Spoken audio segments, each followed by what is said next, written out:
तो गाइस आज थी निफ्टी की एक्सपायरी और आज भी हमें लॉस हुआ है 4700 के आसपास का। बैक टू बैक लॉसेस हो रहे हैं। लॉस मेरा 6 साढ़े 6 हज़ार तक चला गया था। लास्ट में थोड़ा बहुत रिकवर हो गया था, बट कहीं ना कहीं चीज़ें थोड़ी सी हाथ से निकलती जा रही हैं। 10 या 11 तारीख तक आपने देखा होगा मेरा कैपिटल 20 हज़ार था और 20 हज़ार के हमने कुछ 23 या 24 हज़ार के प्रॉफिट में आ गया था मैं 10 तारीख तक। लेकिन ये जो हफ्ता उसके बाद ये जो 7 8 दिन गए हैं ये बहुत ही बेकार गए हैं और हम 15 हज़ार के लॉस में आ गए हैं। और ऑप्शन बायर की यही कहानी है कि ऑप्शन बायर जितना भी बड़ा पैसा कमाने की सोचेगा, मार्केट अगर साइडवेज हो गया उतना ही आपके लिए दुखदायक हो सकता है। वो ओवर ट्रेडिंग भी हो जाती है, वो सारी चीज़ें होती हैं। बैक टू बैक लॉसेस हुए हैं, कल भी लॉस हुआ, परसों भी लॉस हुआ। पहले जो 2 दिन थे, पहले दिन 14 हज़ार का प्रॉफिट था लेकिन उसको हमने 2 हज़ार में कन्वर्ट कर दिया। कल ट्यूसडे को अच्छा दिन था, 17 हज़ार का प्रॉफिट था। कल 10 हज़ार का लॉस हुआ, फालतू का लॉस दिया कल मैंने। आज भी, आज तो मार्केट ही पूरा चौपी हो गया। लास्ट में देखोगे तो बहुत ही गंदा मूवमेंट था मार्केट में। प्रीमियम्स के मूवमेंट नहीं आ रहे थे, पूरा साइडवेज कर दिया। जो मॉर्निंग में मैं देख रहा हूँ 2 3 दिन से हो रहा है कि मॉर्निंग में जो आ रहा है और पैसे कमा रहा है वही पैसे कमा पा रहा है, बाद में जो ट्रेड कर रहा है उसको कुछ भी नहीं मिल रहा है खास।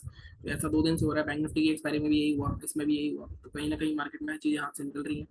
तो अभी ज़्यादा कैपिटल बचा नहीं है मेरे पास मेरा, क्योंकि नॉर्मली 30,000 के आसपास के लॉस का ही लिमिट रखता हूँ मैं महीने की। क्योंकि मैं हमेशा मानता हूँ कि अपनी पूरी सैलरी का पूरा हिस्सा तो देना नहीं है कभी भी कैपिटल में।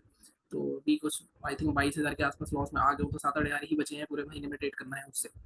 कल सेंसेक्स की एक्सपायरी है, लेट्स सी कल उससे हम कितने पैसे कमा पाते हैं। अभी मतलब 7 हज़ार के आसपास ही कैपिटल बचा होगा, मतलब जो मैं रखूंगा इसमें। हालांकि कैपिटल तो है मेरे पास लेकिन मैं डालूंगा नहीं क्योंकि मेरी लिमिट ही 30 हज़ार के आसपास की है। इन चीज़ों को कैसे कैप्चर करें, क्या करें, कुछ समझ में आता नहीं है। आगे देखते हैं क्या होता है। ऑप्शन बाइंग थोड़ी डिफिकल्ट होने वाली है आगे धीरे धीरे, जैसे जैसे एक्सपायरीज बंद होंगी। क्योंकि निफ्टी में वैसे स्लो मोमेंटम होता है, निफ्टी में थोड़ा वॉल्यूम तो आएगा लेकिन कहीं ना कहीं निफ्टी उस और बैंक निफ्टी में जो मजा था ट्रेड करने का एक्सपायरी वाले दिन, या बाकी जो फिर निफ्टी हो गई अपना और ये मिड कैप हो गया, सेंसेक्स हो गया, इनमें जो ट्रेड करने का मजा है वो निफ्टी में ट्रेड करने में मजा नहीं है, टू बी वेरी ऑनेस्ट। क्योंकि आपको पता है अगर आपको ट्रेडिंग आती है तो आप अगर डेली एक्सपायरी होती है तो आप अच्छे पैसे कमा सकते हो, डेली 10 हज़ार प्लस भी प्रॉफिट कर सकते हो। लेकिन अब एक्सपायरी लिमिटेड हो जाएंगी तो बहुत मुश्किल हो जाएगा। इसलिए मैं इक्विटी में भी कुछ शुरू करूंगा थोड़े टाइम में। मैंने एक स्ट्रेटजीज पे काम कर रहा हूँ। जिसने लेवल्स पे काम करा है मेरे, आज वो तो सुबह ही पैसे कमा लिए होंगे उसने। बस मेरी दिक्कत यही हो रही है कि मैं ट्रेड ही नहीं कर पा रहा हूँ। हमारे लेवल्स थे 24,879, टारगेट हमारे 790 तक के थे, तो यहाँ पे आपका टारगेट आ गया था 11:30 के आसपास। अगेन यहाँ पे कुछ लोगों ने एंट्री नहीं ली होगी क्योंकि लगातार गिरता आ रहा था। अगर मैं देख लेता हूँ यहाँ पे पहले एक बार ये 2 कैंडल में कितना पॉइंट्स है, 76 पॉइंट्स है। तो यहाँ पे ट्रेड नहीं करना होता नॉर्मली, लेकिन मैं इसका आपको तरीका बताया हुआ है कि यहाँ पे आप रिस्क मैनेजमेंट चलाओ अपना। अगर आप 100 क्वांटिटी डालते हो यहाँ पे तो 50 डाल सकते हो क्रॉस होने पर भी। अगर आप रूल तोड़ रहे हो तो आधी क्वांटिटी कर दो, ठीक है। ऐसे ही बैंक निफ्टी में वो सेम चीज़। बैंक निफ्टी में हमारे जो लेवल्स थे 51,655 थे और टारगेट हमारा 551 और 443 था। तो ये भी टारगेट हमारे आ गए थे, उसके भी नीचे गया मार्केट कहीं ना कहीं। नेगेटिव दिख ही रहा था, मैंने आपको कल भी बताया था थोड़ा नेगेटिव दिख रहा है निफ्टी कहीं ना कहीं। और निफ्टी नीचे आया, बैंक निफ्टी भी नीचे आया। अब इसका रीजन तो आप निकाल सकते हो, कुछ भी निकाल लो रीजन। बाद में तो लोग रीजन ही निकालते हैं कि रिजल्ट खराब आ गई, हो गया वो हो गया। बाकी ऐसा कुछ होता नहीं है, सारा ऑपरेटर का गेम होता है। अगर आपको प्राइस एक्शन आता है तो आप लेवल्स आराम से निकाल सकते हो, ठीक है। अब कल की बात करते हैं हम कि कल क्या हो सकता है।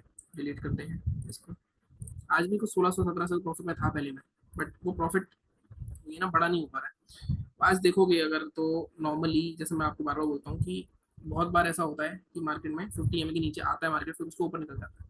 लेकिन अब आप आज देखोगे तो आज रिकवरी करके ऊपर जाके फिर नीचे आके क्लोज कर गया है। और साथ में अगर आप देखोगे एक तरह से आपको दिखेगा ये होल हो गया आपका, ठीक है। और ये आपको यहाँ पे एक तरह से फ्लैग पैटर्न दिखेगा। अभी टूटा तो नहीं है, अभी अगर मैं ऐसे बनाऊंगा तो दिखेगा टूट भी गया है वैसे तो कहीं ना कहीं मार्केट में थोड़ी वेरिएशन और आ सकती है।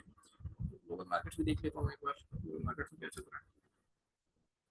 ग्लोबल मार्केट्स में भी थोड़ा बहुत गैप डाउन ही दिख रहा है, 93 पॉइंट्स, ठीक है।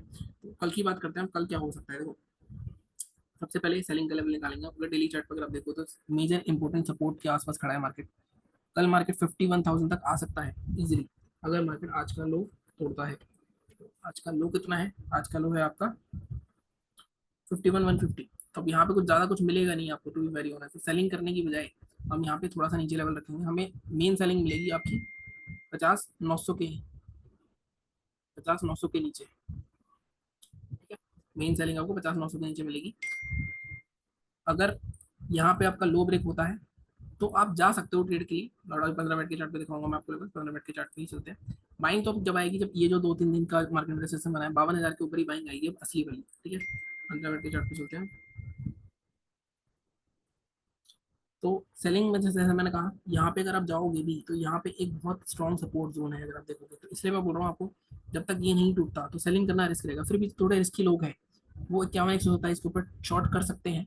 टारगेट उनके ज़्यादा नहीं मिलेंगे उनको, टारगेट उनको 5980 तक के टारगेट ले सकते हो आप, मतलब 100 पॉइंट 5900 के नीचे दवाई मच सकती है, फिर से मार्केट इस ये जोन तक भी आ सकता है 50-500 तक। ये थोड़ा सा यहाँ पे एक अच्छा खासा मूव देखने को मिल सकता है हमें। बाइंग अगर करनी है तो बाइंग के लिए क्या हो सकता है, एक मिनट में यहाँ पे हूँ। बाइंग की बात करें तो बाइंग 350 के ऊपर हो सकती है, लेकिन ज़्यादा बड़ा टारगेट आपको नहीं मिलेगा इसमें भी। आप यहाँ तक ले सकते हो 50 में तक, 500 तक 150 पॉइंट मिल जाएंगे, लेकिन 500 के ऊपर अगर निकलता है तब एक बड़ा मूव देखने को मिल सकता है। 550 के ऊपर अगर निकलता है तो मैंने आपको दो तरह के लेवल्स बताए हैं। अगर सेलिंग आती है तो 51-127 के नीचे छोटा टारगेट मिलेगा, लेकिन 50-900 के नीचे बड़ा मूव आ सकता है। ऐसे ही बाइंग में 360 के ऊपर 493 तक 500 तक ले सकते हो, लेकिन 560 के ऊपर बड़ा टारगेट आपको मिल सकता है। ठीक है, निफ्टी की बात कर लेते हैं। निफ्टी में मैंने आपको आई थिंक पोस्ट भी करा था चार्ट आज की, ये जो इंपॉर्टेंट सपोर्ट है ब्रेक होना का बहुत ही मुश्किल है, और इसी वजह से मार्केट पूरा साइडवेज हुआ।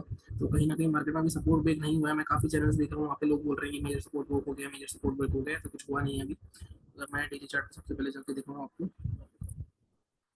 डेली चार्ट देखोगे तो कहीं ना कहीं मार्केट बिल्कुल एग्जैक्ट अपने बॉटम पे खड़ा हुआ है, और अगर ये सपोर्ट टूटता है, देखो ये सपोर्ट यहाँ पे एक बार यहाँ टेस्ट हुआ, एक बार यहाँ टेस्ट हुआ, फ्लैग पैटर्न टूट चुका है, कहीं ना कहीं मार्केट में बेरिश का साइन है। अगर ये टूटता है तो मार्केट यहाँ तक भी आ सकता है इजीली, 2400 तक। लेकिन अब ये बहुत ऑब्वियस हो रहा है, ऑब्वियस ट्रेड नॉर्मली नहीं होते हैं। ठीक है, तो कहीं ना कहीं यहाँ पे थोड़ा सा हम बफर देके ही लेंगे लेवल अपना। अगर हमें लेवल निकालना है अपना, तो हम 24,690, बल्कि 24,690 नहीं, 24,680 के आसपास का, 65 के आसपास का लेवल लेंगे। 15 मिनट के चार्ट पे चलते हैं। देखो मार्केट अभी वैसे तो 750 के आसपास है, लेकिन मैं आपको बोल रहा हूँ 664 के नीचे ही जाएंगे, उससे पहले नहीं जाएंगे सेलिंग के लिए। तब हमें बड़े टारगेट देखने को मिल सकते हैं। अब इंट्राडे में आपके क्या टारगेट्स रहेंगे वो निकाल लेते हैं। फर्स्ट टारगेट आपका रहेगा, ये गैप फिल तक का जोन दिख रहा है मेरे को, 590, या आप 60 तक भी ले सकते हो।